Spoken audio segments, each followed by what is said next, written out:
And good morning, everyone, and welcome to another edition, a live edition of The Other Side of Midnight. That magic time between dusk and dawn where everything we think we know when the sun is up. Although, again, now it's becoming more confusing because there's a lot of stuff going on in daytime that only used to be discussed in the hours between midnight and dawn. Before we get going, I want to thank Mike Spent for filling in so ably last night. It was kind of funny because between the other stuff I'm doing, and it'll come out what we're working on. We're working on something so huge. By the end of the program, we're going to be able to tell you what the huge thing is that we're working on, so you got to stay tuned for that. We're in 160 countries and soon to be in a lot more places, so we will get to that momentarily.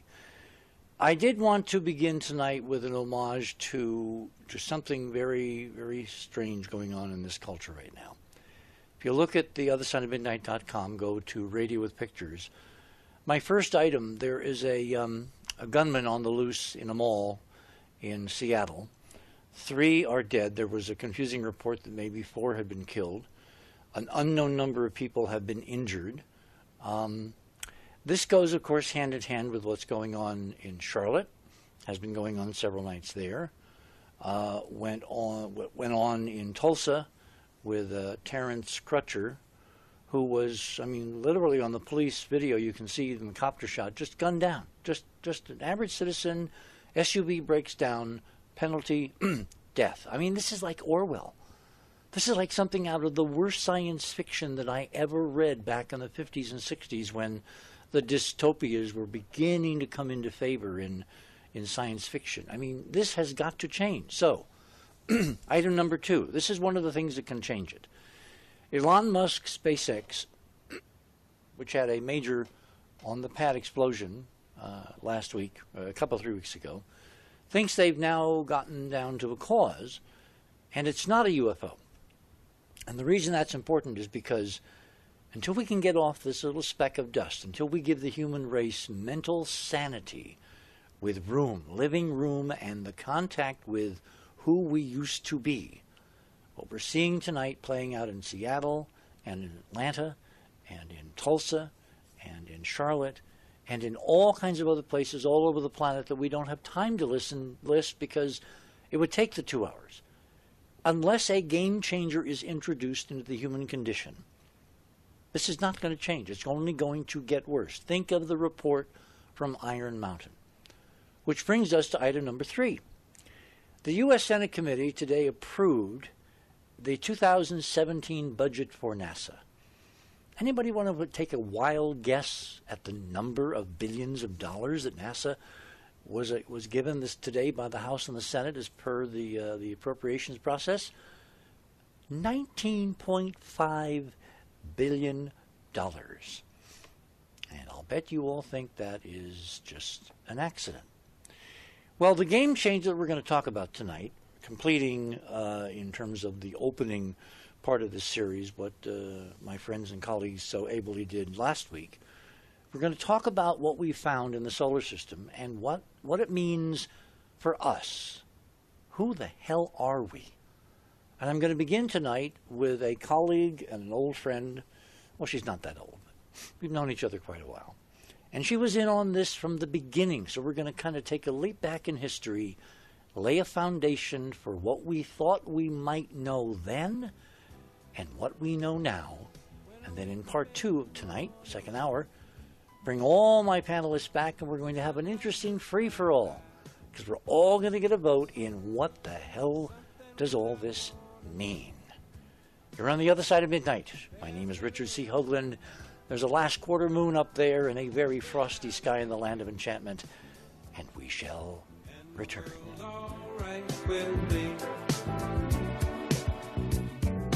Just one look at you. And I think it's gonna be a long, long time. The touchdown brings me round again to find I'm not the man they think I am at home. Oh, no, I'm a rocket man. And we are back on a frosty morning in the land of enchantment. It's actually going down into the upper 40s tonight. I think summer is over. Fall, the equinox. It's amazing how things respond to the equinox. Speaking of responding, I've been trying to figure out this afternoon how long Cynthia and I have known each other. It's like, you know, there are people in your life that you can't look back and think of a time when you didn't know them. And it may be relevant to how we got into what we're going to talk about, but you know, let me kind of give you the thumbnail sketch here, and we will go from there. Cynthia is known to the early Mars researchers as Mama Mars, lives in the San Francisco Bay Area, and is an artist and the artistic director for the Mars Project and the Enterprise mission. She sculpted the first ever face on Mars, physically sculpted it with clay and all that stuff. Of course, you guys out there in those 160 countries wouldn't know about clay if it's not on an iPhone. There were things like clay, so she made this physical model along with a feature at Cydonia on Mars called the Cliff that echoes the profiling face features. This sculpture appeared in the first edition of the Monuments of Mars by yours truly and was later corroborated by computer analysis from Dr. Mark Carlotto at the Analytical Sciences Corporation in Boston. Then came what we called the Cody Mars face, unveiled at the Cody conference, where she contributed to discussions with other anomalies researchers, including folks that dropped in like John Anthony West. When the Mars Global Surveyor took provocative images of the face on Mars, she set about to sculpt the face once again from that data, including the new information released in the NASA image. That sculpture, the Malta Bronze, was featured on a later edition of the Monuments of Mars book cover, designed also by Cynthia. Cynthia organized the first Mars exhibit and was a key organizer of 2 JPL rallies in protest of NASA's somewhat suppressive policies in this direction. She sculpted a face several more times over the years, creating a 3D computer model later used in the Mars space animation featured on Pox TV. The publisher of Monuments decided to rename her using her original middle name, Lynn, as a last name without even consulting her.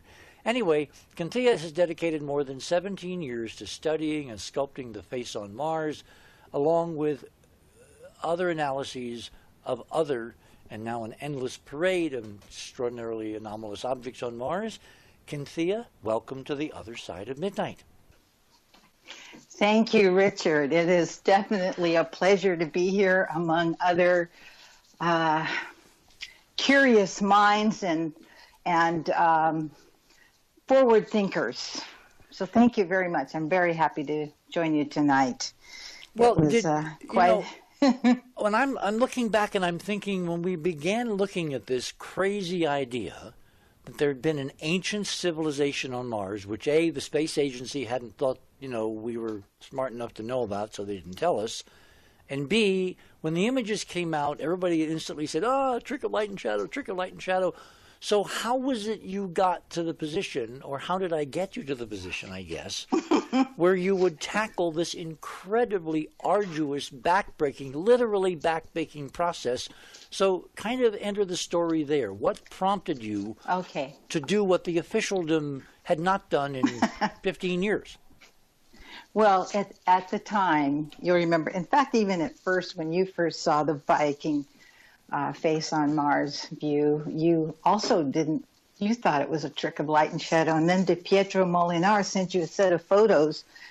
And with the 2 faces, it ignited this excitement. And we were hanging out all the time, and we had all these photos, and there would be photos strewn all over everywhere. And it was you who found something that appeared to have some logical connection to the face on Mars, which brought attention to Cydonia. And at the time, we were all trying to think of if you were standing in the city, what would it look like? What would it look like? And being an artist, I thought, well, the only way to know is to sculpt it. And I didn't realize what a task this would be, because what happened. Well, wait, you were a fine artist. When I met you, you had all kinds of exhibits and paintings all through the house and all that, but you weren't really a sculptor. but you decided with your artistic eye to basically make a three-dimensional sculpture to see if the trick of light and shadow canard by NASA was in fact true. Well, yes and no. I wasn't focusing on sculpture, but I had done sculpture during high school. I actually had a work cast in bronze, and I had actually carved out of soapstone and out of marble. It's just that I didn't choose to focus my attention that way. So there were only a few pieces. But in this, I would say the quantum memory is the quantum memory of having done sculpture. I have that it's innate in me. Mm-hmm. And so when we wanted to know what this object looked like, I thought, oh, it would be a simple task. But what I didn't realize was how to get to the actual face. And if you look on the images that are online there, the first one there is the different versions of the sculpture, and the second one goes into okay. Everyone goes to theothersideofmidnight.com, click on Radio with Pictures, scroll down, and have to go kind of far down to Cynthia's items, and there's like 3 long image strips, graphics. Click on the first one, Mars Face Sculptures, and then click on it again. That makes it really big. Okay.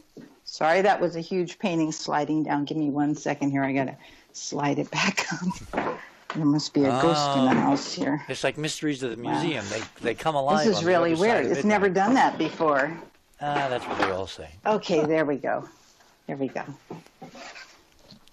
Okay, so we've enlarged number 1 of your images. Okay, so there you can see the different versions, and at your leisure you can take a look at the other one where I go into an analysis.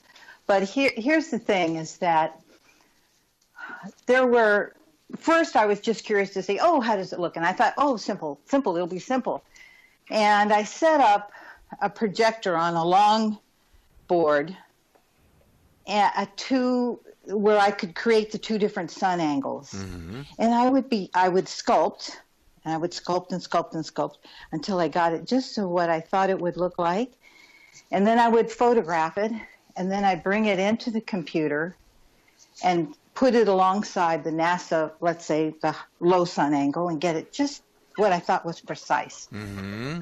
And I would see where it matched and where it didn't match, and where it didn't match, I was resculpting. Okay, so cool, wonderful. Then I move the projector to the other sun angle, and what happens? It doesn't look at all like it. So then I'm sculpting again, and I'm sculpting again.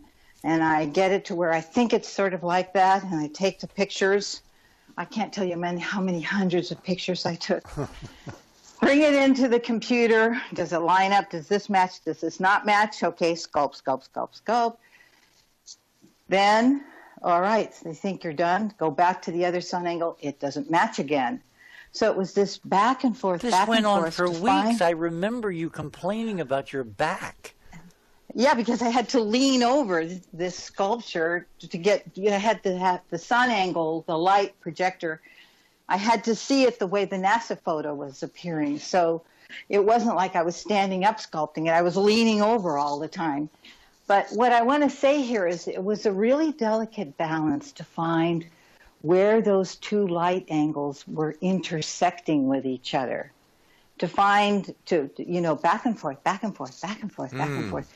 And this process happened with each of the evolving Mars face sculptures. See, this was so crucial because behind the scene, or behind what you were doing, NASA was publicly saying, and even people like Sagan were saying, it's just a trick of light and shadow, that it had no 3-dimensional face-like attributes. And this incredibly painstaking back and forth, reducing the error, reducing the error, reducing the error, you ultimately proved with this 3D analog clay model that the damn thing was a 3-dimensional statue. Oh, by the way, it happened to be a mile long and 1,500 feet high and all that, but it was a statue.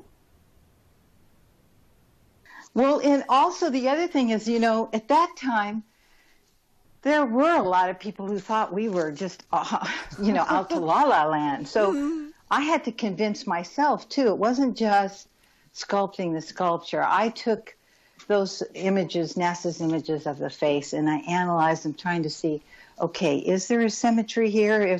What lines up, what doesn't?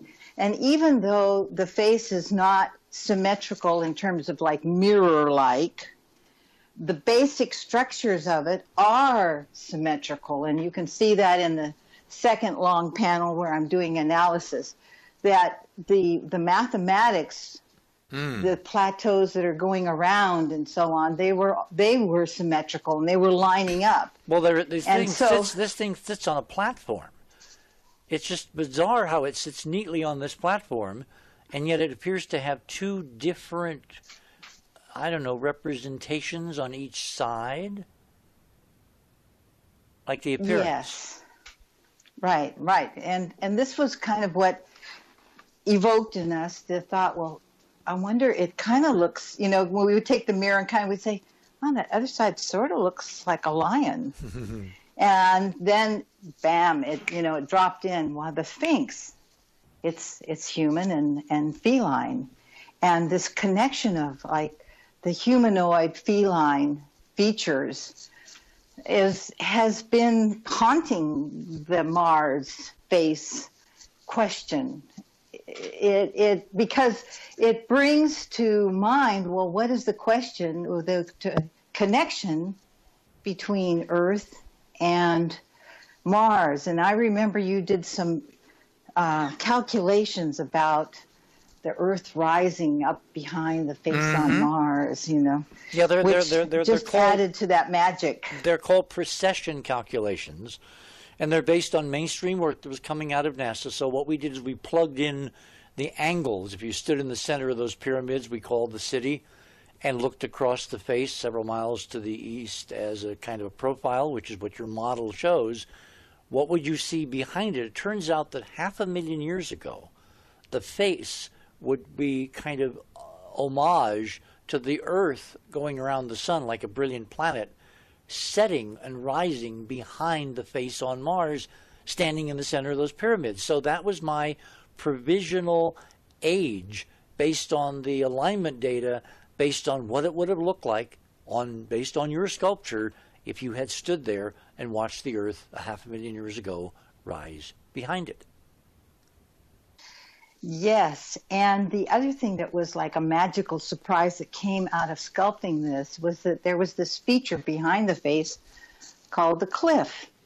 And if you look at it, it's very strange. You see a crater, and then you see this object sitting on the edge of the crater that obviously was came there after the crater was very long created. Long linear feature. It goes across the flow marks. It's definitely later.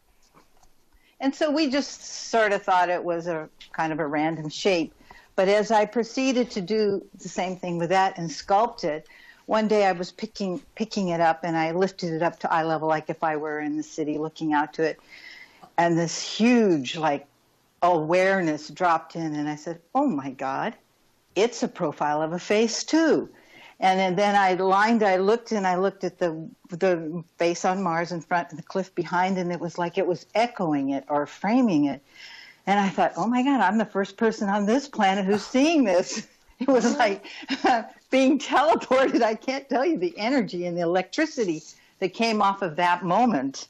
And then when I showed it to the other researchers, it was like it became even more obvious. Wow.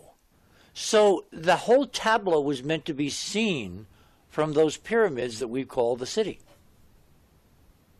It seems that way. It definitely seems that way. Of course, we are exploring it here, but everything that I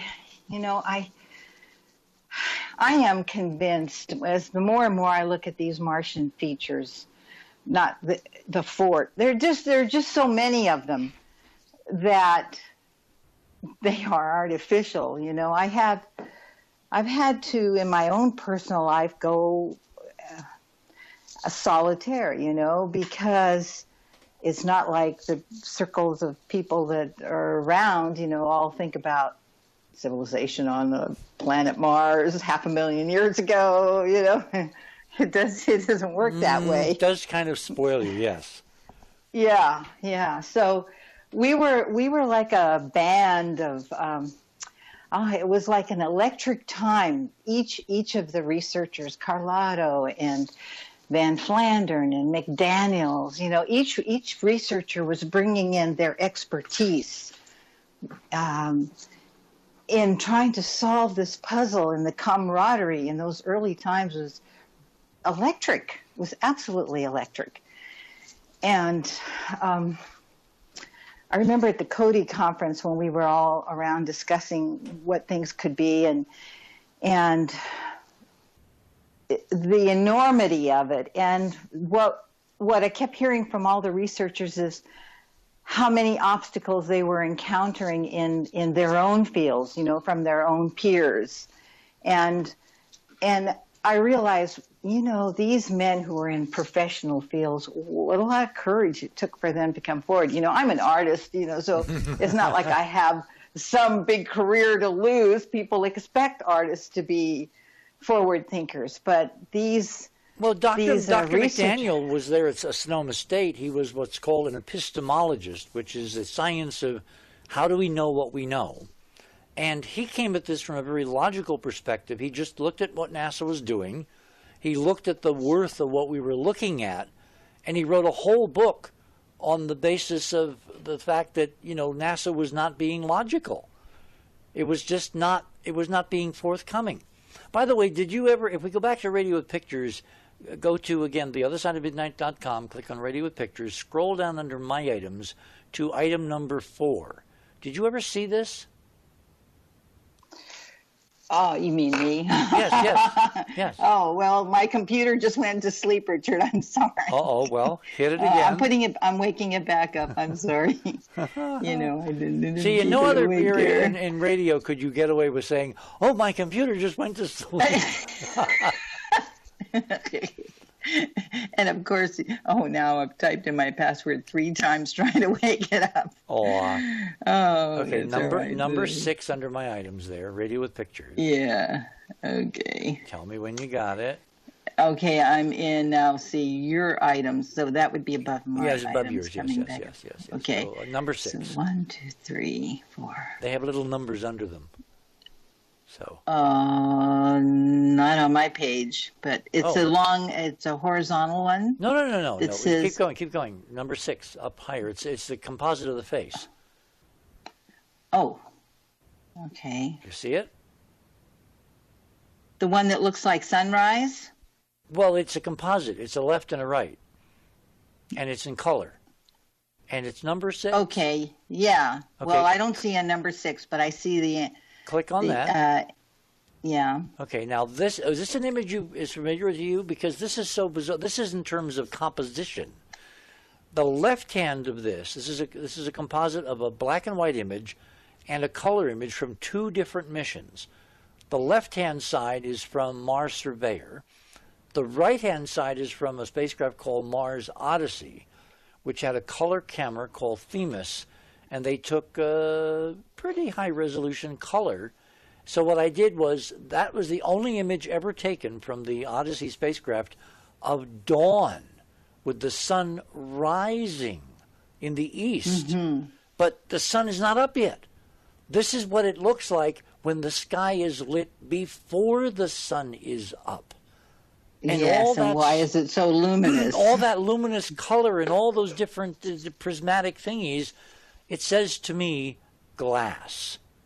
That's the protected side of the face on Mars. And after all these years, this image gave us the idea, based on the optics, that the right side, more preserved from erosion than the left because of the winds, it actually is made of, among other things, glass. Look at that. Well, what I love about it is also you can see the symmetry of the face, even if they're not totally identical. You can see that the structure of the face has composition and form. And look at the glasses arranged in geometry. You have parallel things and right-angle things, and in other words, if you're building a huge statue, which is over a mile long and 1,500 feet high, it's not going to be solid. You're not going to sculpt it like you did your little model. You're going to make it hollow. You're going to build it. You're not going to sculpt it. So this data says the damn thing is hollow, It's made of subsections. It's made of geometric structure. And there's some glass on the surface that is just amazing pre-dawn when you take a color picture. It's spectacular for sure. So I'll tell you what, we've got about a minute here till the bottom of the hour, maybe not even that. When we come back, I want to talk from your perspective, culturally, how you think this now fits into what we've learned over the last 30 years when we've been doing this, because we've learned an awful lot. And we will get to that. My guest this morning, Cynthia, she is the artist of the Enterprise mission, the original Mars project, known fondly, like Gene Roddenberry was known as the great bird of the galaxy. Well, Cynthia is known as Mama Mars, as you're going to hear in the next part of our conversation. You're on the other side of midnight. My name is Richard C. Hoagland, and we shall return. Planet's broken, can I fix it by myself? The plan has broken, you're gonna need a little help.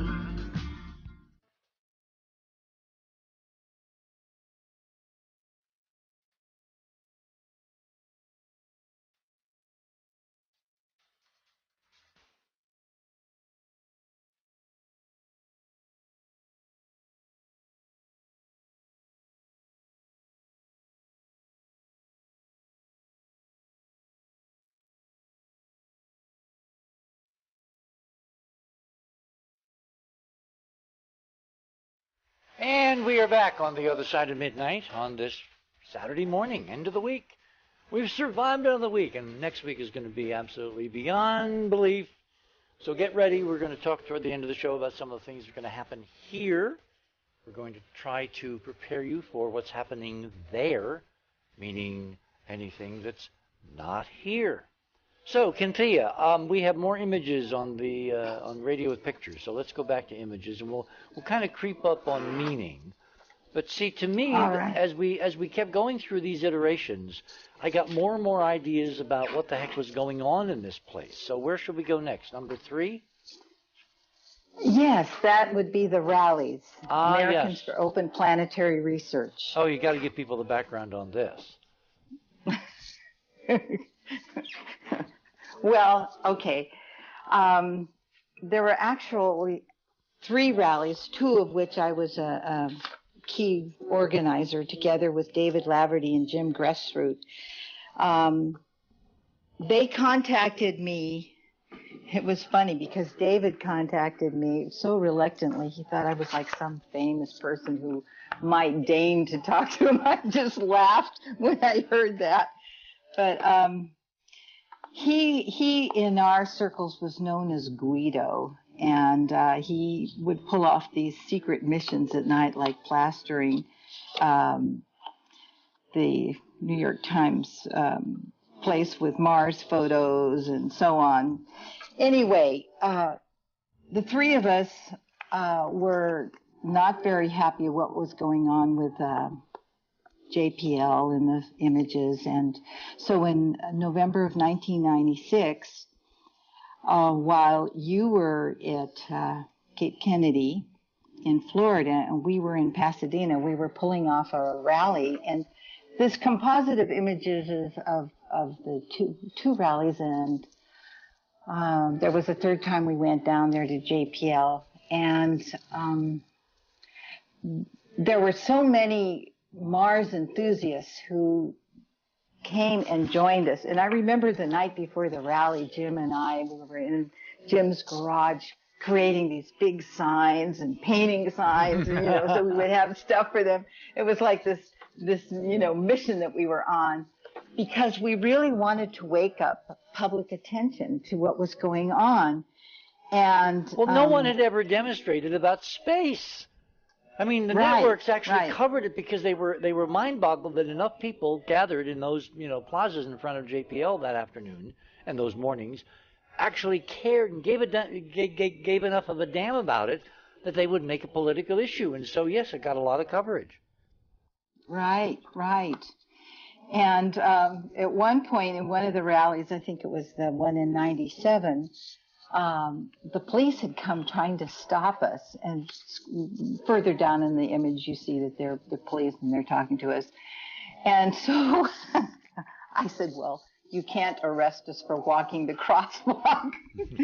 So we started walking back and forth in the crosswalk. Every time the light would turn green, we'd walk across with our signs across the traffic, wait on the other side, and then walk back. It was. Oh, that's about halfway down. It says Trev Brody reporting. I guess that's an L.A. local station. Yeah. There Yeah. are. Right. Wow. Yeah. Well, it obviously had an effect, because when the Mars Surveyor spacecraft was sent to Mars, Malin initially had not planned to even go anywhere near Cydonia, and they finally had to take pictures based on these public demonstrations, and me doing a lot of lobbying on Art Bell. That's right. And that MGS photo would never have come through if it hadn't been for all the pressure that they were receiving from the public that wanted to know. We wanted to know. And you know what, here's what I want to say, is that many times I've met people who saw the original book cover, and I would get this response. You know, it reminds me of something. It's so familiar. And I remember talking to astronaut Brian O'Leary, and he had mentioned having a memory of being on the planet Mars.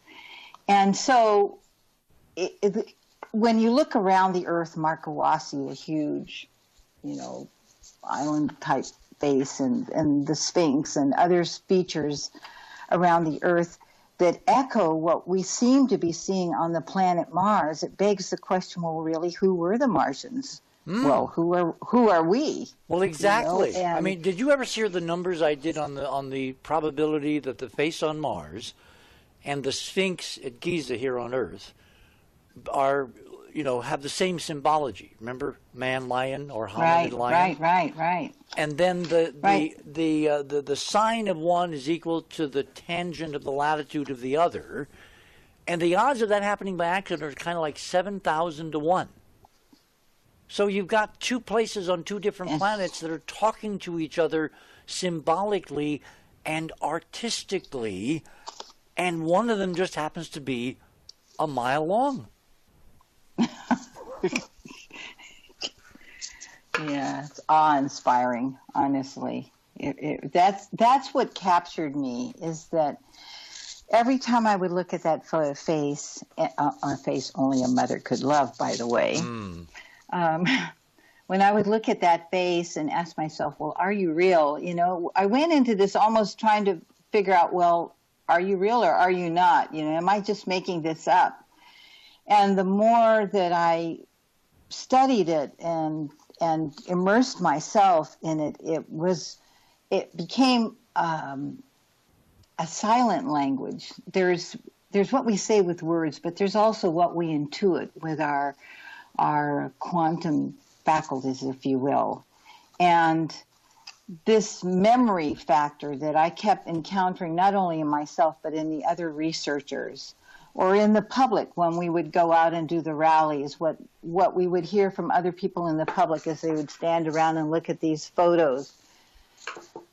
It was familiar in some sense, and I can't help but believe that there is something in our DNA code. There's something that echoes, that carries a memory to it, and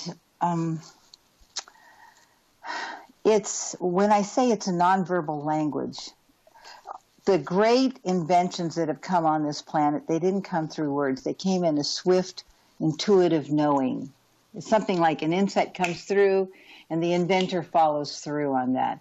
And it's that kind of impulse. It's a nonverbal impulse. It's an instinct. It's rooted deep inside the primal core of who we are.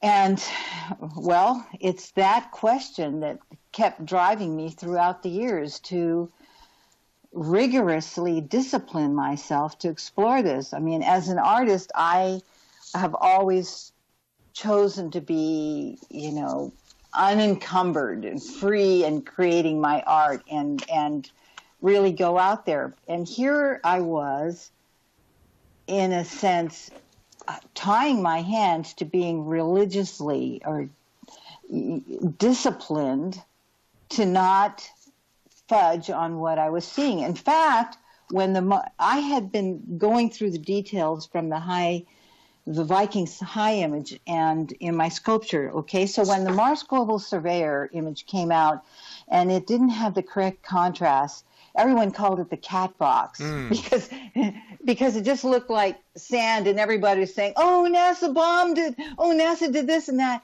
And as I looked at it, well, you know where that name came from, didn't you?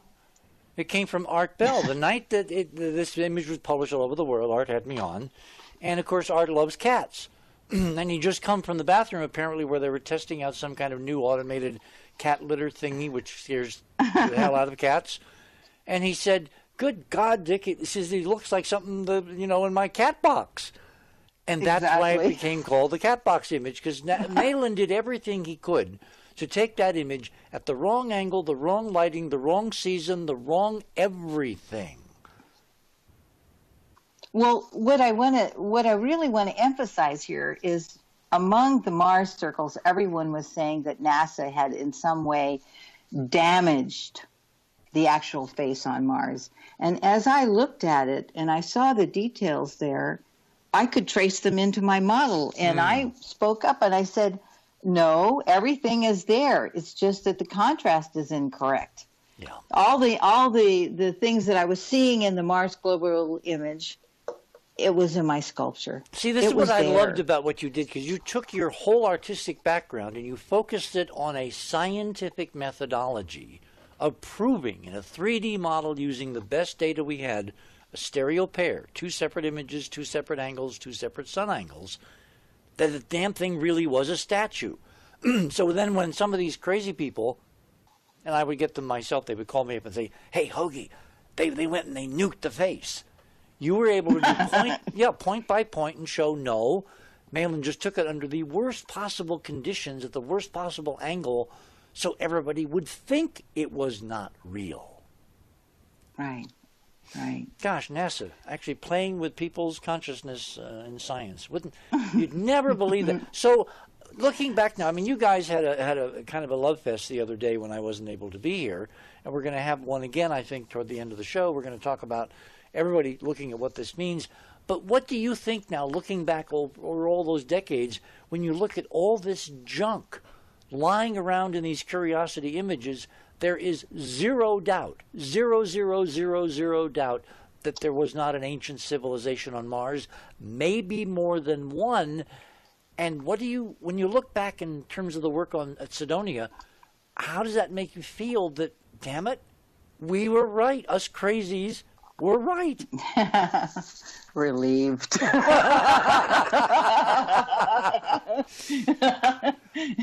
Well, how can you be Mama Mars if there's nothing on Mars to Mama? Right, Oh my God. No, she's not crazy. It really is there. No, I want to say something also is that as we were looking at what was there on Mars, sometimes I would ask myself, I wonder if this is one of the Garden of Edens, because in Genesis, in the Bible, it's like the Garden of Eden story starts up and then it starts up again. And I always wondered, well, I wonder if that was perhaps the first Garden of Eden. Oh. If maybe the story was not just Garden of Edens here on planet Earth, but maybe a continuation of the Garden of Edens. Interesting so idea. That's been a question mark in my mind for many years.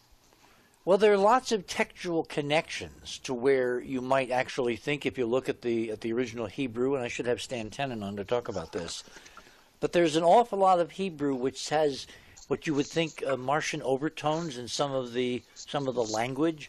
For instance, the Earth, the red Earth. What planet do we know if you form creation, humanity, consciousness by breathing spirit into red Earth? What planet has an awful lot of red Earth?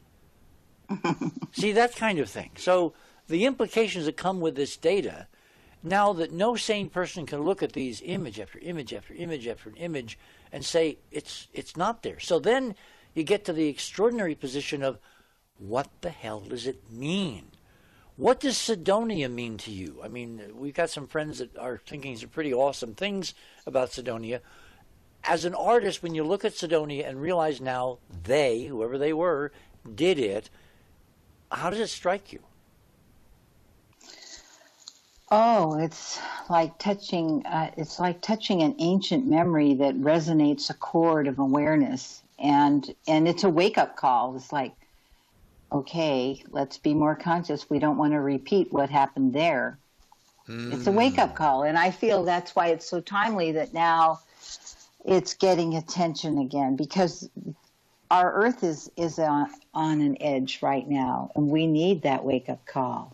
We need that wake-up call. And so as an artist, all my art is really focused on consciousness. That's really been what's my key driving force in everything I do. And it's not that I have the answer. It's that I like to ask the questions. I like to open up the questions. And so Mars is that giant question mark for me. It is echoing the possibility. It can't be ignored now.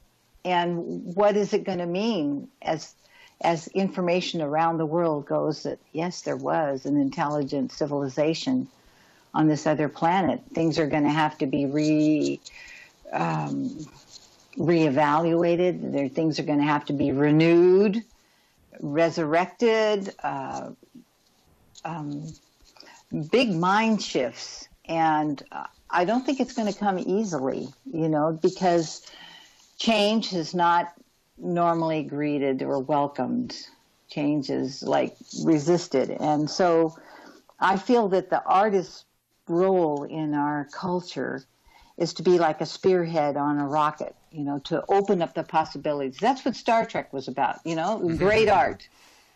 It opened up the possibilities in our minds of what was possible, and it echoed most likely what has been, maybe not in precise detail, but the core messages there are true to the heart. You feel it in your heart. And I feel that the question of Mars, I will say, the research has been very much dominated by men and looking at all the artifacts, and it's a very linear kind of process. But going parallel with this has been an intuitive process that I see happening not only for myself, but anyone who encounters these images, that it's waking up the quantum self, the consciousness, and it's resonating that deeper knowing, and I feel that it's activating the core heart energies, and so that's why it holds my attention. It's not just a barren, desolate planet. It has the seeds of consciousness in it, and what that could mean in terms of waking up and saving our planet. And the heart energy there, I think it opens us up to a greater spiritual knowing that we as a species are not alone in the universes, and the thing that I find, there is a field. Mm-hmm. The thing I find so sobering, and I've felt this for literally decades since I first realized in that little den there in Berkeley, in my little cottage, as I said, all alone except for the clock and the cat. And I realized this was real because I saw the first geometry that could not be natural. And we've amassed now a tremendous amount of evidence that says, yes, there's a planet littered with the remains not only of one civilization, but many. Like, for instance, if you go to the other side of midnight, click on Radio with Pictures, scroll down under my items to number 5. This was spotted early on in the Curiosity mission, just photographed by one of the cameras. And it's, when you look at it, it's in this agonizing question again, is it just a trick of light and shadow? It looks like a very male statue with maybe a crown, lying buried in the sand like Ozymandias. Remember that incredible poem by Shelley? and in the background looks like some kind of architectural cornice from the top of an iconic column or something.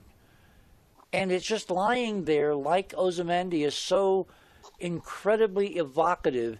And if you go in and zoom very closely, you can see that NASA very carefully pasted in the shadows so you cannot see if the image on the left is mirrored by the reflected light of the statue that's not buried in the sand on the right. And you can see details in other shadows. This shadow they painted in so you can never know on this data whether it is truly a bisymmetrical face. But when you look at all the detail that you can see there, would you not agree, Cynthia, as an artist, that that damn thing has to be a statue? Well, it certainly feels that way. Doesn't it perks my curiosity. Definitely. Now, the fact that it's Definitely so does. eerily familiar, it's like something you could see in Athens or see in Egypt, including the architecture behind it, that cornice. This feels so much like not an alien culture, but a human culture. It feels like us, all the way down to a statue lying in the sands 2,000 miles away from the mile-long face on Mars. We're looking at artwork that's communicating across the millions of miles and the millions of years. And what the hell were they trying to say? Right. Whew. Strong. I want to take this opportunity, Richard, to also point out that there are some, to experience the face on Mars, there are some animations. If on the pictures where the small pictures are, it says Cynthia's YouTube. And that is 3 animations. And I just want to make sure that the audience knows that that's there. They can look at it at their leisure. There's a fly around the face on Mars with a 3D model that I created in the computer and was animated by Fred Torres. And then there is the tube, which is an experience in itself to look at that animation. But then one of the other images I have was an experiment I did to match these tunnels or tubes that are on the planet Mars, and you'll see the NASA photo, and then you'll see in the animation what it looks like. So you've got the sunrise, sunset, and you've got the fly around the Mars face, which is an experience in itself, and you've got the tube animations. And the music was music that I created together with Richard Kaplan, an amazing musician. And I just wanted to make sure to get that in because Fred has done fabulous work. And you will get a feeling of being on the planet if you watch that fly around, the flyover. It will really, I think, move you. Okay, I'm taking a look at one of them. Oh, my. Oh, look at the texturing. Yeah. Exactly. Yeah, we created a texture map from the actual Mars Global Surveyor image. So, okay, we got a few minutes till to the top of the hour, and then we're going to bring the gang on, and we're going to all have at this. But in the period of time when there's no competition, what do you think happened? What are we looking at on Mars?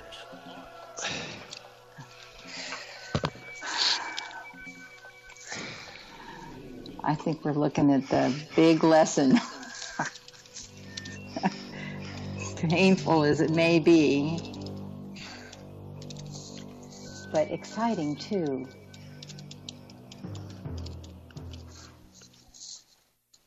Okay, there are 3 videos in this sequence? In this link, I think? Okay. Oh, they're really amazing. This was you and Fred Torres who did this.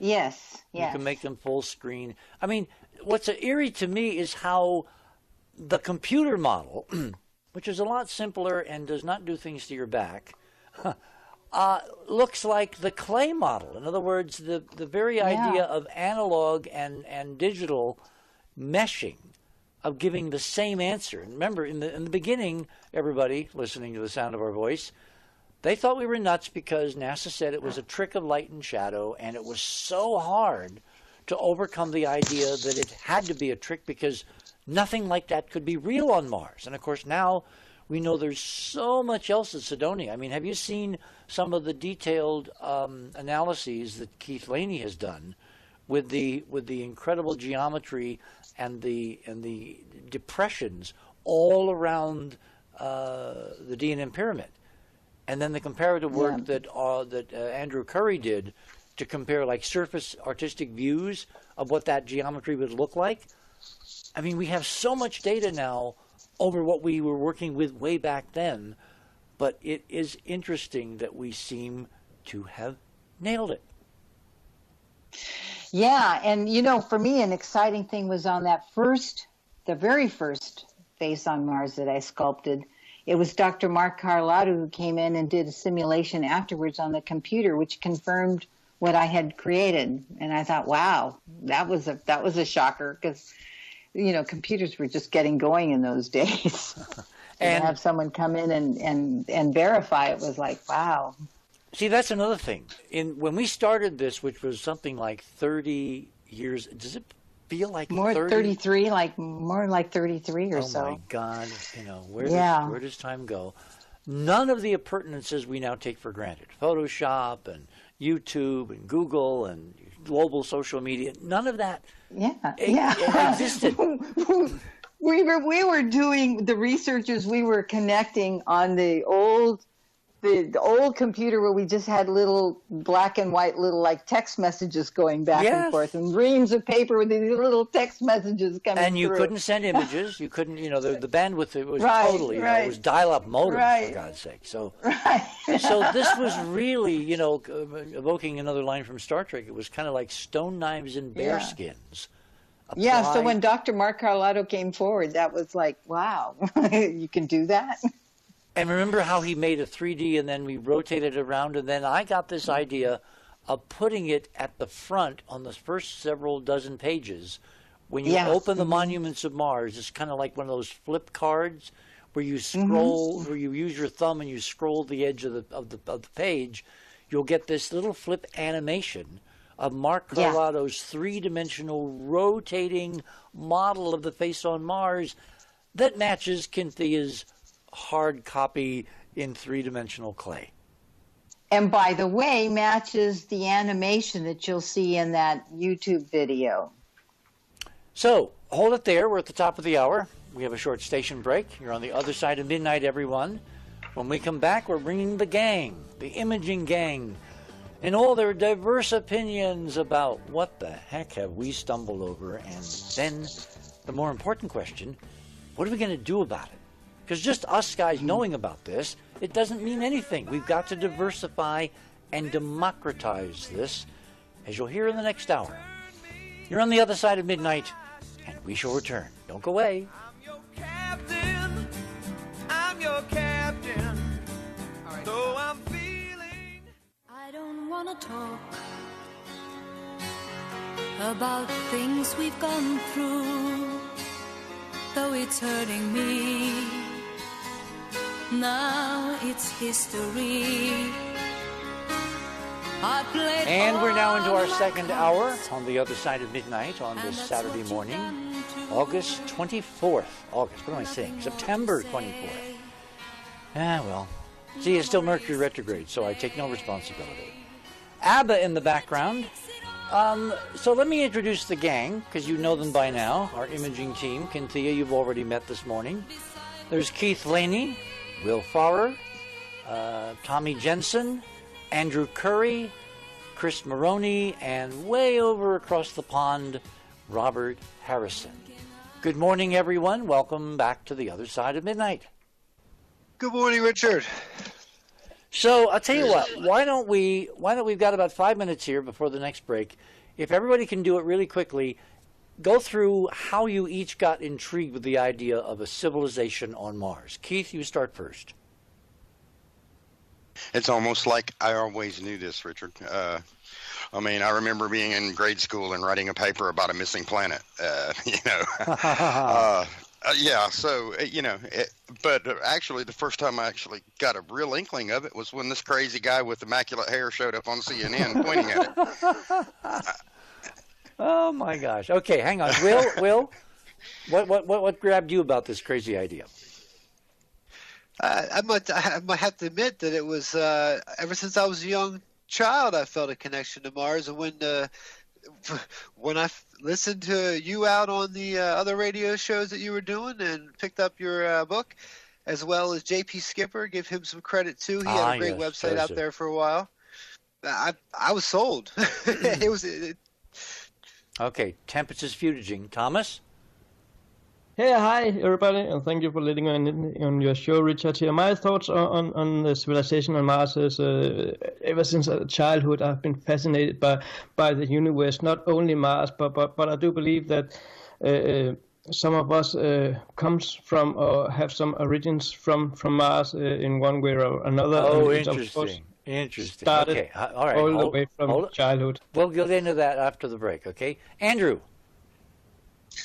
Richard, I used to read as a little kid a comic book that was a basic space war with motherships and fighters, and I would play Holst's The Planets, Oh, my. especially Mars, and I would read my comic book religiously when I was a little kid listening to Mars. Amazing. I think I'm seeing a pattern here. Chris, go ahead. Yeah, I got to agree with the others. I always had this link. It just felt like, you were a part of Mars kind of thing, and then later on in life and looking at all these photos, and it just seemed to confirm it, Robert? Mr. Harrison? What was the question, Richard? It's gotten late. What got you into this? But that's other crazy people. Oh, it was a little photograph in Carl Sagan's Cosmos of the pyramids of Elysium. Oh. Yeah, these huge tetrahedral, mile-sized pyramids on the other side of the planet from this place called Sidonia. So, all right, here's the pattern I see. Every one of us, and I have to count myself here too, every one of us who took this seriously and asked what could it be real and then followed the science to make sure that it was real, we all believed it could be real. Is it possible, ladies and gentlemen, boys and girls, that the people that we talk to who don't see it because they never imagined they would see it? And hold it there. We're 5 after the hour. My guest this morning, too many to count. We'll do that when we come back. I'll give you Facebook and Twitter info and phone numbers to join if you want to pop in a question or a speculation. You're on the other side of midnight, and we're tackling the question in this hour, are we the Martians? We shall return.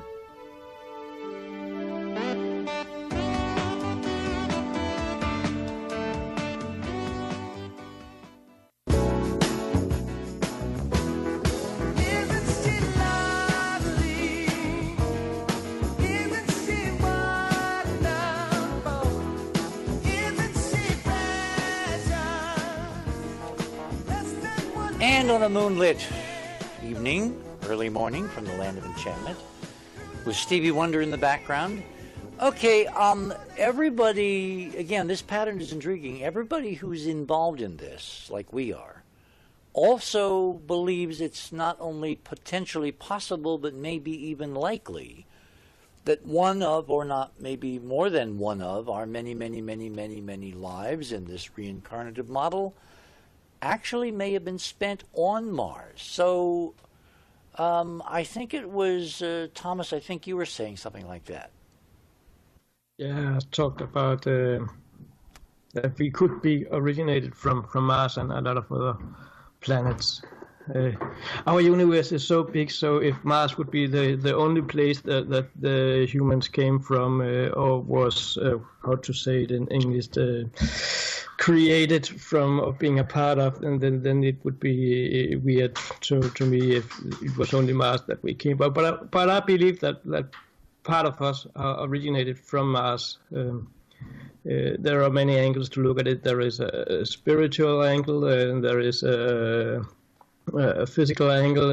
There are a lot of ways to how you can perceive this topic. Okay, so by the way, somebody is building a house in the background there. They got to stop doing that, okay? Did you have these feelings before you saw this data, or was it the feelings, the inspiration that made you kind of pursue the Mars data and ultimately find what you found?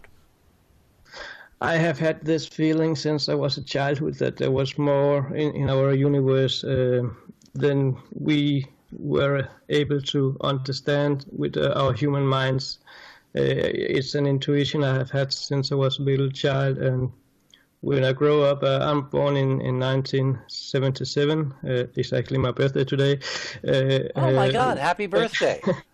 Thank you. And when I started in school, I remember seeing the face on Mars from Cydonia for the first time, and I was fascinated by it. And my intuition right away told me that there was something to this, more to this than we have been told, or than we see in the picture, or than the information we are given by NASA. And as a little child, you don't do research as such. You do that when you grow up, and so did I. I started 10 years ago about doing my actual research on this topic, and I do believe that there is life on Mars, and there was civilization that is, or is civilization on Mars that are way much more technology. They are way ahead of us in technology and knowledge. Sorry, my English. I have to find the words. I'm not speaking normally. So this is interesting, because if you hadn't had that feeling that you might not be totally from here, you wouldn't have had the feeling to go looking. That could be a good point you're having. I always had the feelings that we were not from this planet. This planet is seen with a spiritual view. This planet is a school, so to speak, for souls to reincarnate, and some of those souls have been on Mars. Some of those souls has been on other planets in our solar system, planets that we probably not even are aware of yet. But we will be at some point. Okay, let me move this around then.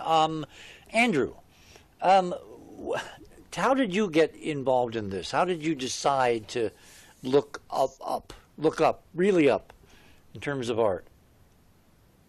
Well, again, Richard, I think it just began very early when I was very young. And I know for me, besides reading books like Martian Chronicles by Ray Bradbury, which I found very comforting because it seemed, again, very familiar even as a youngster. Well, see, let me stop you there. But when I was looking at the Mars stuff, as Kintia and I were discussing a little while ago, I was struck again by this overwhelming familiarity.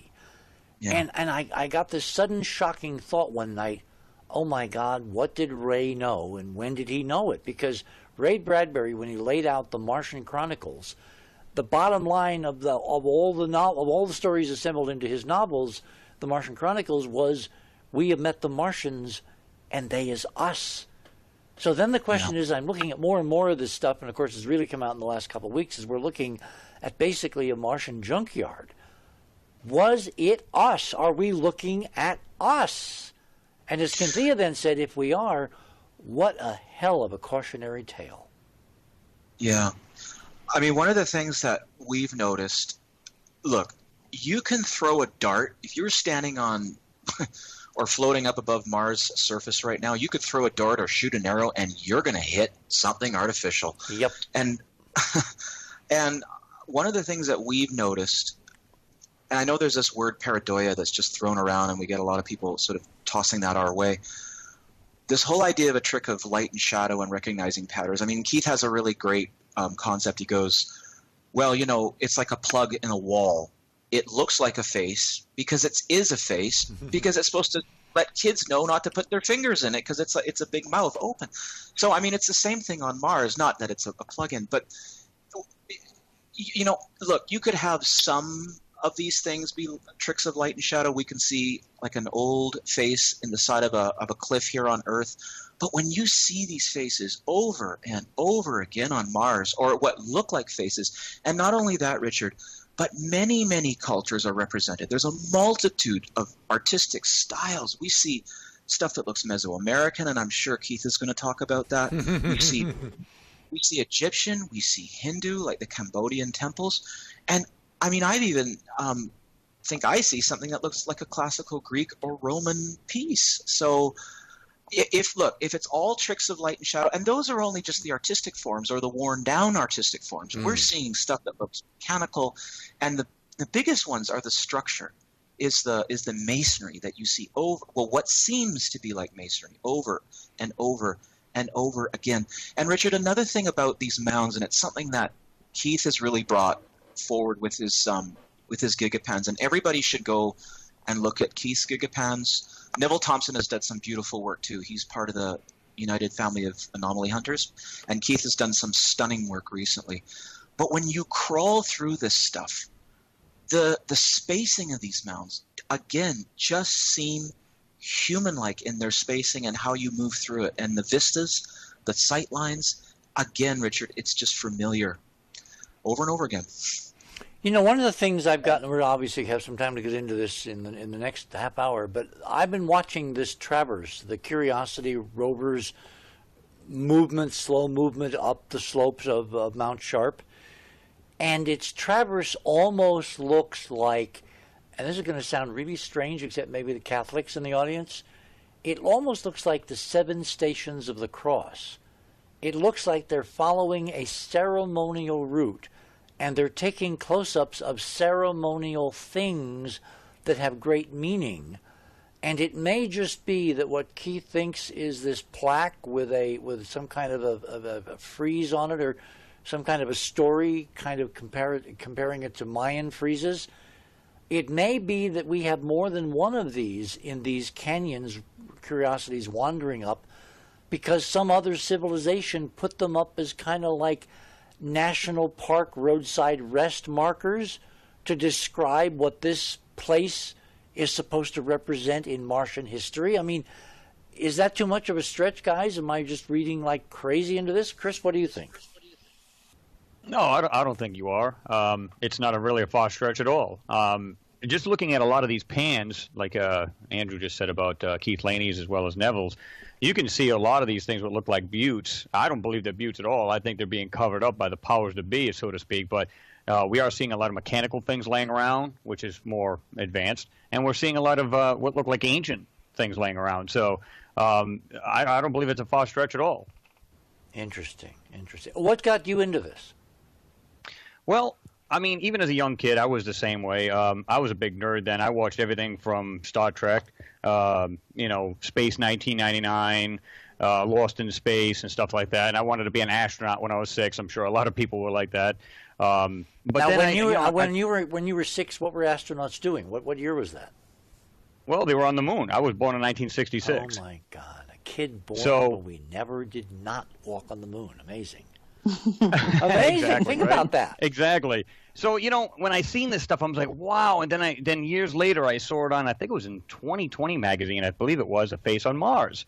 And of course, boom, it clicked. And I was like, what is going on here? I said, oh my God, that's like astounding. And of course, they try to cover this up. I don't know if you've seen, I'm sure you've seen the latest one or the one they come out with years after that. It looked like some CGI model, didn't even look realistic at all. Mm-hmm. So I'm just going, no. I'm going to go by the Viking image. That's the very first one. I'm going to go by it. I believe that's realistic, and I believe that's real, as opposed to the CGI. And then after that, it just caught the bug, and I've always been into it, anything space, so to speak, and up to this day. So that's how I became an anomaly hunter, and just something I love to do. So again, I'm going to ask this of everybody. Now that you know, based on the data, the evidence, that it's like 99.99% that we're not nuts, this stuff is real, how does that make you feel? Keith, Richard, hang on. I'm still working with Chris, so we'll get to you, Will. Don't worry. Chris? Yeah, go ahead. Go ahead and ask the question again. Well, it was like, how does the fact that this is real now make you feel? I mean, here we are in the first decades of the 21st century, and suddenly 50 years after Star Trek goes on the air, damn it, we're in the midst of a bunch of ancient ruins, millions of years old, created by persons unknown, and somehow we're involved in it. It's like, how does that make you feel? Well, I mean, it's pretty simple. I mean, it's just like this huge connection. I mean, it just, I don't know how to explain it. It's just like, boom, it's like confirmed Oh, everything you Andrew thought. sent me a note. He says, it's like coming home. Exactly. Yeah, exactly. You just feel so much of a part of that. And you just go, wow, I don't know. It's just natural, if you will. It's just boom. You just go, wow, I just feel this huge connection. See, I remember, I'm going to switch now to the other part of the pond. Robert, I remember an email from you way back when, and I had a lot of crazy emails, and yours struck me as not being crazy. You actually were asking really interesting questions, and then, for God's sake, you got bitten by the bug, and here you are. You're retired, you're focusing on alien ruins. Did you ever, in your wildest dreams, think it would turn out like this? No. So what did convince you they were all not crazy? Because your first email was very logical, very skeptical, but very gentlemanly. Oh, I'm still very skeptical, I suppose, but I can't remember that first email. So, and back to what was the question again, Richard? Well, after all of this, because you got into this at a very, very early time when no one else was really patting you on the back except us crazies, looking back now, with all this data, I mean, it's obvious we were right. Again, what do you think we're right about? What's your story kind of sketchily in your mind as to explain what we're seeing? Well, there's so many scenarios that you could come up with. I suppose the face on Mars is suggestive that there's some kind of link between us and the civilization that we're putting on the planet, because of the human and lion nature of what's in there in the face image. But what the connection actually is, you could come up with so many scenarios, which makes it so interesting, because let's say if it was confirmed in a 100% way that there's a civilization or an ex-civilization that was on Mars, then the effort that would have to be made to find out why and which is the proper scenario would be immense. The amount of space exploration needed, the setting up of our own colony on Mars to explore it all, trying to coordinate everything between the nations of the Earth and private enterprise, because it could turn into a real treasure hunt, and what's there could be wrecked by us. So yes, and of course it would be public, and so it wouldn't be in the hands of officials or politicians or military as much as it is now. The public of the Earth would want to be involved.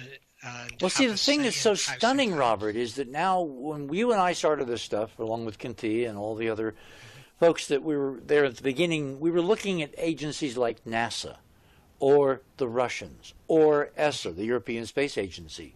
Now, and that's the reason I put up Musk stuff tonight in Radio with Pictures, now we're looking at private entrepreneurs like Bezos and Musk, and then there's the whole M-Drive aspect of this. It's not going to take a government. It's not going to take a village anymore, Hillary. It can take just a few of us crazies assembling resources, maybe having a pet millionaire or two, and we can go and find out everything we need to know, including maybe where the libraries are. Yes. Well, in terms of the libraries, it would be good if they had something like their own equivalent of Wi-Fi internet, wouldn't it? Wouldn't that if be? Somewhere in a deep bunker on Mars, say, there was a dormant servers there that have just gone into hibernation, and rather than searching the whole planet for a library, that if you found a way through pinging through your own Wi-Fi somehow, that you could reactivate that and draw out the information somehow. I have a feeling we're going to have to find something like crystals or some media, some technical mechanism that we plug into a machine that probably is there somewhere, like a player. Because, again, if they built the face to let us know that this is where we should come back to figure out who the hell we are, don't you think they would have also thought about the idea of libraries and obsolescence of media and making as stupid simple as possible to figure out how to talk to that language, that archive? Well, I think the two obvious places to look are the face, as you say, because it's attractive to us. So maybe there was an intention of leaving the face as a legacy to whoever came along afterwards, and Phobos, which is easier to reach, of course. Yes, Phobos.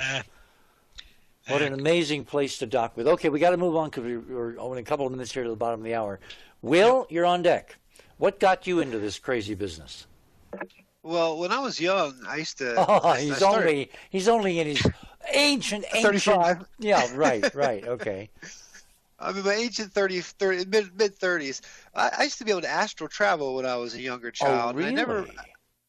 I grew up trying to learn what that was, and I really ended up into the paranormal side of things more than space. So I'm actually coming at this from. I didn't watch Star Trek. I didn't watch Star Wars. I didn't have that conditioning that I think a lot of you guys have. You poor deprived child. Oh my God! Your parents should be taken out. And why didn't you watch any of this stuff? Right. I was busy watching Unsolved Mysteries and all those type of shows at night, and that brought me in because they would bring these type of things up about, like UFOs and things like that. But I never really did buy the whole, gray type, alien type thing. I've always felt like when we're talking Mars, that it was more personal. And the imaging that I finally started, I think I'm up to 660 videos now that I've done on various anomalies. Only 6 more to go to the end of the world. Yeah, I've pretty much proved to myself time and time again that it not only looks very familiar to what we do here. My next video is going to be, I'm going to be taking Pumapunku, and I'm going to take it right up to a sol that I think was 618. It is the exact same ruins. I mean, I've seen so much on Mars that looks like Pumapunku. Like just on Mars as opposed to on Earth. Okay, hold it there because we're coming down to the bottom of the hour. I need to do a couple of housekeeping things. We'll save Keith for after the bottom of the hour, and then we'll go looking at a couple of images as examples of things.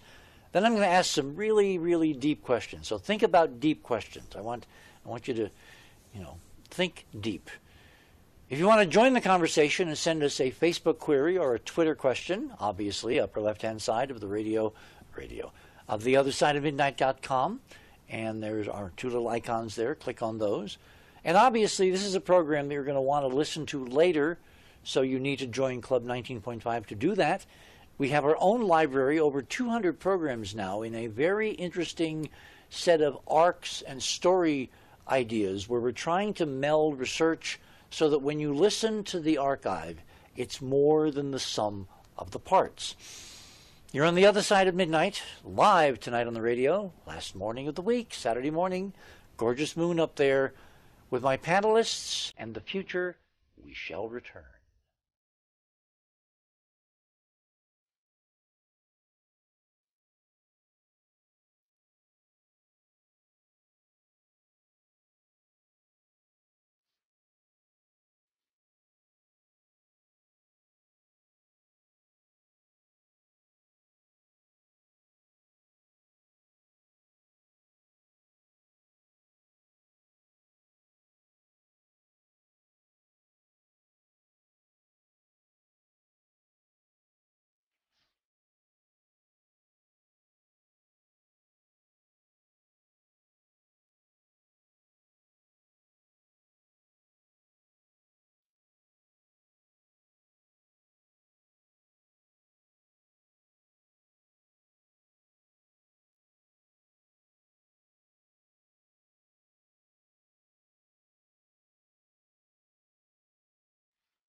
And we are back with our last half hour here on a brilliant moonlit night here in the land of enchantment. It's going to get chilly.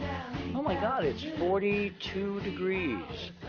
The mysterious answer to everything in the universe, it's 42. Actually, you know, Stan Tenen told me once that that was actually true. The answer to everything is 42. And I'm not going to spoil the surprise. I'm going to have him come back on and he will tell you why 42 is the secret to everything in the universe. So, given that we can't figure that out tonight, we're going to move back to our panelists. Keith, you're up. How the hell did you get into this? And given how much you've now looked at, let's start with everybody thinking about what does it mean? What's the story arc to describe what we're seeing on Mars in this amazing NASA data right now, tonight? Well, you know, Richard, I caught the exploration bug as a very young child, sitting in front of oh gosh, the TVs we have nowadays are such a world better sitting in front of a small, like 19-inch set, watching the Apollo missions, and you know how grainy they were and how we were all riveted to it. You know, that's what first got me started, you know, because that spirit of space exploration was drilled into me at a very young age. And you know, as I got older and the data started getting better, you know, and then I saw you on CNN pointing at a face. I decided to look into the images, look into the whole thing. And, you know, it's been a learning experience, the whole thing is, because there's so much that you need to learn and know to be able to access the data and to get a good look, most importantly, a good, honest look. You know, and so when I started looking into it, I started seeing signs of, you know, there might have been a civilization here. I looked at it like you, Richard. When I first saw the face, I said, "Oh, well, that's amazing," but there could not be. There's not such a thing. No. You know, that was my response. There's not such a thing. Let me look into this closer. And as I looked into it closer, the more and more I saw. And over the years, the data's gotten better and better, to the point now where we're taking robots. You know what's so amazing? Riding it right through an ancient city. You know? What's so amazing to me, Keith, is that for all its protestations, NASA has gotten I don't know how many million press releases on Cydonia. And they keep saying it's a place, but it's not interesting. It's just, you know, water, you know, the edge of the so-called, what do they call, hummocky terrain. They have a million excuses to why it's not interesting, and yet it is literally the most photographed place of real estate on Mars, bar none. How do you explain that? Because they're lying. They're the same way. They're like, no, there couldn't be. But let's look at it closely, because there might be. And you know, the recent attitude, you know, I'm just rolling through this ancient city and taking pictures, especially like this triangle thing, and you know, like Andrew says, the walls of faces. And might I say that most of the most well preserved stuff is on the southwestern facing sides of this stuff. But I mean that just, you know, when I'm looking at it, I look at the same type of scenes on Earth, you know, that are straight geology, and I don't see the same walls of faces. You know, yes, there are the pareidolia examples where, you know, I can look there and I can see a profile face on the edge of this rock, and I can see what may be an ersatz-looking thing in the middle of this mesa, but it's nothing like this on Mars, where it's down the whole side of the darn thing, you know, from one side to the other, and you know, you can see what might be, you know, might be the remains of friezes on the walls and you know, plastering, and you see where what wrecked this place, maybe the flood that deposited a bunch of silt everywhere. You see where its remnants are still clinging on, even though the rest of it has, by aeolian action, been swept away. You see parts where we have masonry that's exposed out of this silt layer. Andrew did a real nice little display of one on the show last week or week before last, and you know, it showed the masonry that's behind the silt layer, and it's like Chris says, it's a lot more modern looking, you know, what's underneath. And so, you know, so what we're doing is going through here, and it's so hard to see for some people because it's half covered with this tenaciously clinging layers of silt, and you can see those fine plates of stuff that are dropping off of it, you know. But you know, this is, to me, it makes more sense looking at it in an archaeological standpoint, because you see these faces, you see these sculptures, the soldier that's on the side of the of mound number 4. That's, you know, as you go through this area. And you know what else? You raised an interesting point earlier, that when you go through here and you see Mount Sharp in the backdrop of these large panoramas, you see where the whole it is a procession away. I think it's a Stations of the Cross procession. They are following a ritual path. Well, I mean, there's one of the gigapans that I've done, and I mean, I've done like 30 of them in this tour through the mounds area. There's like 33 of them, I think, total. But as you know, I was doing these. You know, I'm seeing this in perspective, and looks like you've got two large statues, one on the left, one on the right, and you know, and then a series of mounds all geometrically spaced, one on the left, one on the right, a little further back, one on the left, one on the right, a little further back, and then framing the backdrop with Mount Sharp rising in the background. Well, to me, you know, man, if I was standing there looking at the Great Pyramid from, you know, with the Sphinx on one side and the other ruins on the left, you know, standing there on the plateau looking at Giza, that was uncovered. I mean, like if it was still covered up, that's the same kind of feeling that I get, you know, the same kind of impression I get from those images, that this is a ceremonial place, and they're walking through there, and like you said, there's signs as you go by, and this might be the art and the heroes and so forth represented from one of these ages, and then you go down to the next one. This is what I'm thinking, you know. In other words, I wanted to have a kind of a crack tonight. We're only going to get a first shot at this. We're going to do many more shows like this, but I wanted everybody to kind of give a big picture crack at what did they think happened. So, Keith, let's bring in Andrew next. Oh, okay, there I am. Sorry. I had to be quick on the draw for that mute. Well, one thing, Richard, real quick, is like Keith said about the Egyptian material. When we look at this stuff, if we didn't tell people where it was, if we said, oh, look at this, I guarantee you that archaeologists would stand up and go, oh, wow, that's somewhere here on Earth. And the moment you say it's on Mars, oh, well, no, it can't be. So there's a whole barrier to bust through. We can't even take that step beyond this planet. What happened? Well, I mean, I'm convinced of the model that there was a great war, and that not only was a civilization broken, not only was a planet broken, but a solar system was broken, and a physics was broken. And you've talked about this, Richard, and about how we might be now ascending and reclaiming that physics again, how we might be seeing a new physics come into place because it was broken. And we see evidence of this in ancient writings. There's one in particular, and I can't remember, but one of the, I think it's Sumerian, and it says, and they had to remeasure the deep after the war. I mean, I can't remember the title, I'm sorry, it fell out of my brain, but I think it was a great war, and I think it was wiped out. And one of the things that Keith and I talk a lot about this is one of those Sumerian cuneiform texts that Sitchin has translated. Yeah. That's right, yeah. And I'm sorry, everybody, I can't remember the title. But probably the Enuma Elish went on high. Yes. But this stuff is proud and bold. This is not buried. This stuff is buried. Well, it's not buried anymore because it keeps falling out of these cliffs. I keep watching this. It's like driving through Bryce Canyon or someplace here on Earth, and instead of just lots of rock, you've got rock surrounding technology and machinery and brackets and I-beams and all kinds of metallic structural stuff, and who knows what else it's made of. And as the muds and the rocks, the sandstone is eroding, this hard technology is falling out. As I think it was Chris who said, there's junk all over the ground now. Exactly. And it's proud, Richard. I just want to get this last bit in.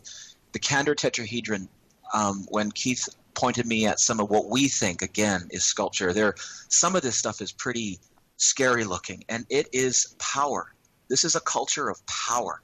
What exactly these people were doing, I don't know, but it had a lot to do with power. Well, they may have wound up being stupid enough to blow up a whole solar system if their culture was oriented to power.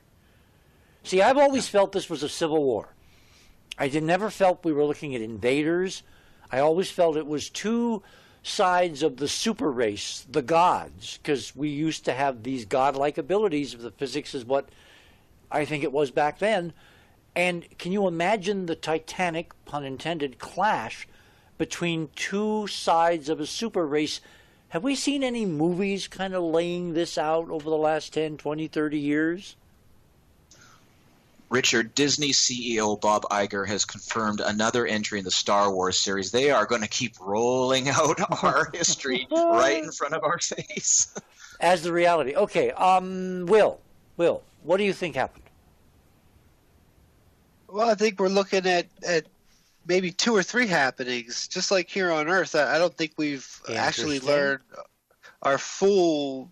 When I look at some of the, let's just go down to the Mesoamericans, it looks like there's stuff on the bottom that's a lot more pristine than on top. So it looks like there had been generations after generations, and they just picked up where they left off and where they were lost. So I'm thinking when I'm going through these images, I feel, and it's more of a feeling, and now I can actually see it, that we have stuff that's laying right on the surface that looks to be a little bit less, maybe not as much rust on it. But then we've also got these foundations and things like that we're finding that are pretty flat, very symmetrical, pretty much like we find here on Earth. So I'm thinking there may have been 2 or 3 happenings. And just like here on Earth, I think we always try and bounce back. The human race, or, and like I said, I just truly believe that they're not gray aliens that are that were here. Look at that thing that I think is a statue lying tipped over in the sand. That's not a gray alien. That's us. Yeah. That's an iconic ruler type image of a human being. Thomas, what do you think? Well, what do I think?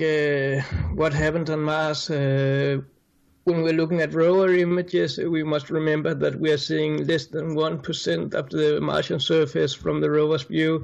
And can we really say what happened to Mars by looking at less than 1%? Then we have the orbiter images saying that are covering a much bigger area. We actually have covered all the Martian surface. You can go to Google Mars and look at that. But that does not go deep enough to tell what actually happened. But I would like to talk about looking at the rover images and looking at that less than one area of the Martian surface. I would say what we are seeing from the rovers are an area that either was there was a giant blast or catastrophe happened there, or there was a war of a kind, and someone dropped a hell of a lot of bombs in that area or destroyed that area.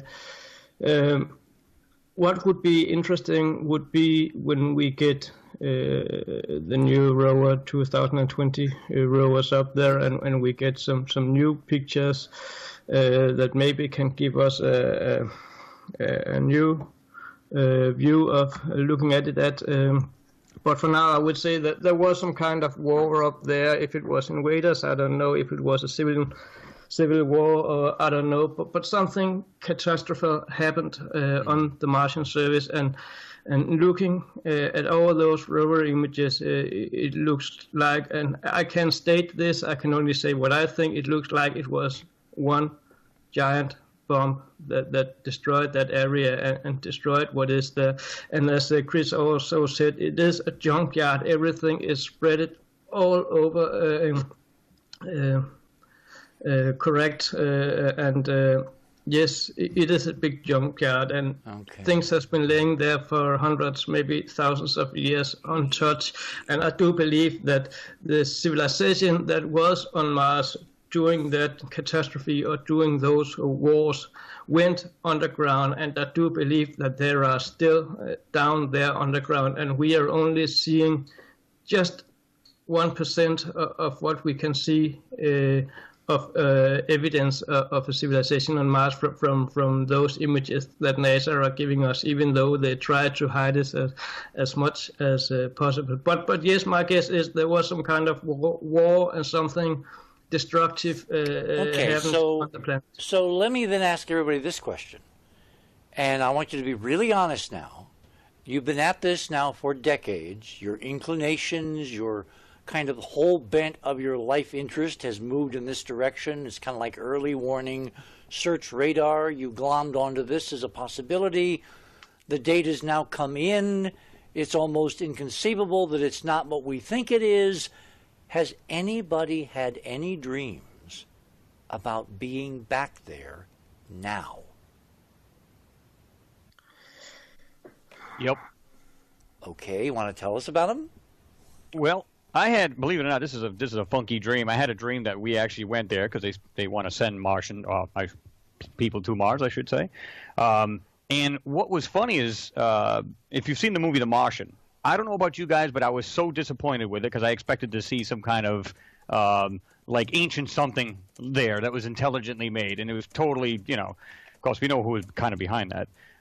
But the thing is, it's like I was expecting them to find this structure, like that was run down or beat up or something like that, and then find, this is the dream I had, that they actually found some building or structure, large structure, went inside it, and it happened to be some kind of like this elevator type thing, and they'd go down. This thing was still powered by like nuclear or some kind of other power source, and they went underground, and there was this huge city. I mean, absolutely huge, where they were still living and thriving, and that the ground itself, like Thomas was just saying, that everything's nothing but destruction on the top, and that they found their way underground. Here's the thing.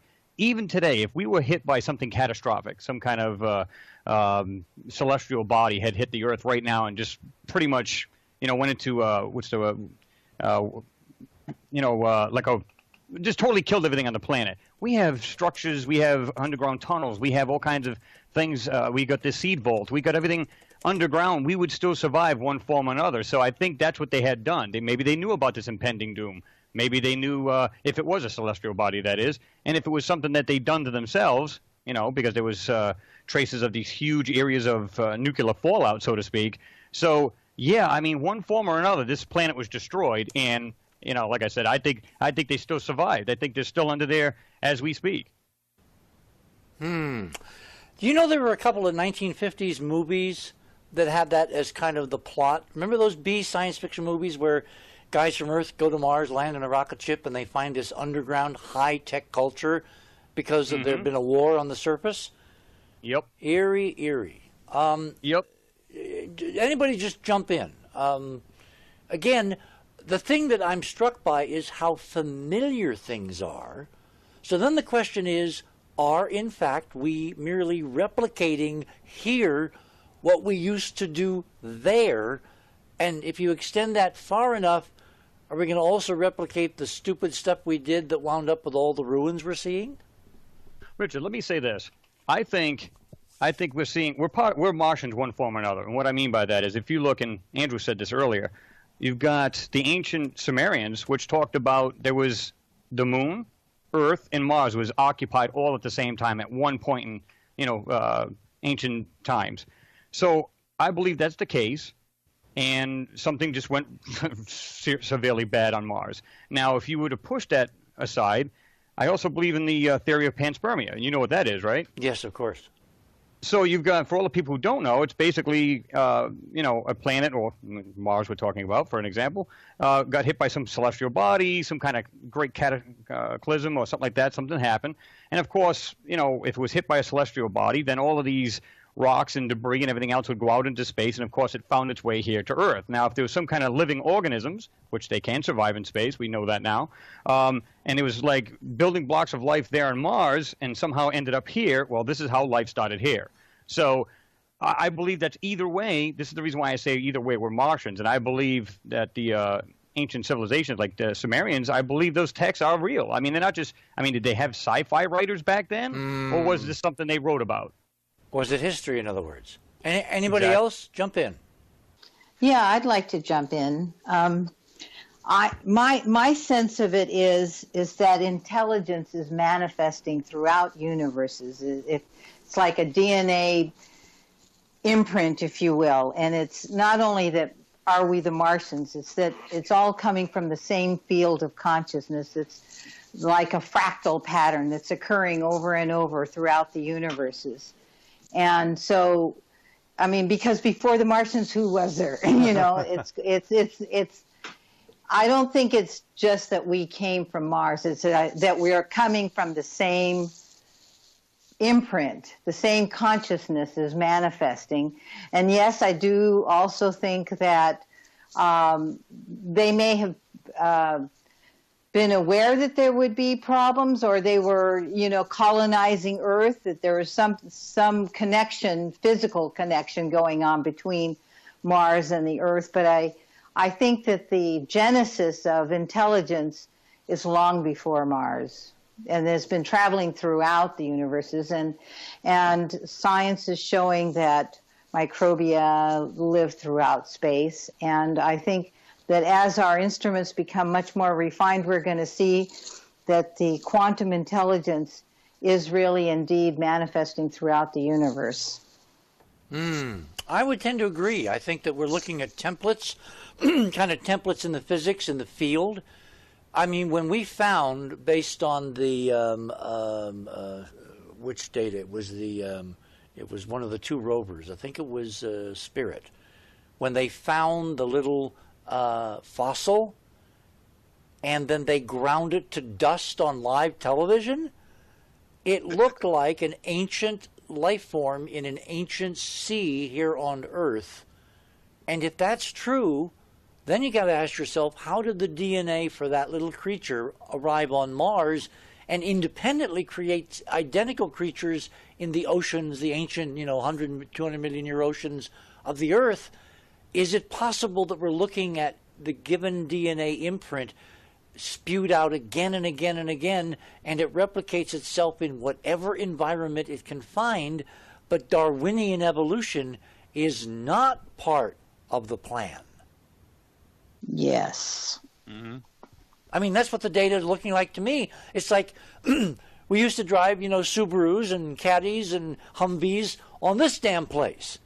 And then we blew it up, and then we moved over, and we've been doing this same thing again and again and again because we're not learning anything. We have to short-circuit.